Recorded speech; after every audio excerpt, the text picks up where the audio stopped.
Match জিতে খোশ মেজাজে মিরাজ সৌম্যরা সেই আনন্দে মাত্রা যোগ করলেন মিরাজের ছেলে সৌম্যর সাথে জুড়ে দিলেন মজার খেলা। সৌম্য সরকার নিজেই মিরাজের ছেলেকে কাছে ডেকেছেন। ছোটবেলায় এই খেলা প্রায় সবাই খেলেছেন।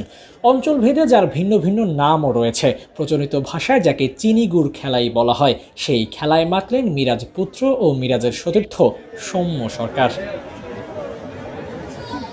সেই সঙ্গে ঘটেছে আরেক মজার ঘটনা। মিরাজের ছেলে সৌম্যর সাথে খেলা করতে করতে হঠাৎ ক্যামেরার সামনে এসে লুক দেন।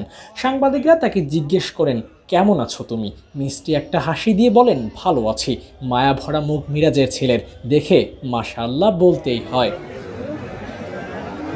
এরপর খালি মাঠ পেয়ে দিয়েছেন ছুট। বাবা যে মাঠে খেলে সে মাঠেই মিরাজ পুত্রের অবাধ বিচরণ। প্রেস কনফারেন্স শেষে বের হয়ে আসছিলেন মুশফিকুর রহিম। হাসি মাখা মুখ নিয়ে এই তারকা মাঠ ছেড়েছেন। রংপুরকে হারিয়ে ম্যাচ জয়ের নায়কও তিনি। ব্যাট হাতে পারফর্ম করে দলকে জিতিয়েই মাঠ ছেড়েছেন মুশফিক। ফরচুন বরিশাল ম্যাচ জয় নিশ্চিত করেছে মুশির ব্যাটে চড়ে। প্রেস কনফারেন্স শেষ করে বের হয়ে আসছিলেন মুশফিকুর রহিম। হাসি মাখা মুখ নিয়ে এই তারকা মাঠ ছেড়েছেন। রংপুরকে হারিয়ে ম্যাচ জয়ের নায়কও তিনি। ব্যাট হাতে পারফর্ম করে দলকে জিতিয়ে মাঠ ছেড়েছেন। ফরচুন বরিশাল ম্যাচ জয় নিশ্চিত করেছে মুশির ব্যাটে চড়ে। প্রেস কনফারেন্স শেষ করে তড়িঘড়ি করেই বের হয়েছেন মুশি। ধরতে হবে টিম বাস তাই। ম্যাচ শেষে ফরচুন বরিশালের সবাই বেশ হাসি মুখেই ছিল। তবে ভক্তরা তারকাদের দেখতে ভিড় জমান প্লেয়ারদের বের হওয়ার গেটে। সেখানে দেখা যায় তামিম ইকবালের একজন ভক্ত, যিনি ছবির একটা ফ্রেম হাতে নিয়ে এসেছিলেন, যেখানে তামিম ইকবালের ছবি দিয়ে বাধাই করা ফ্রেমের নিচে লেখা, কথা দিলাম ভুলব না।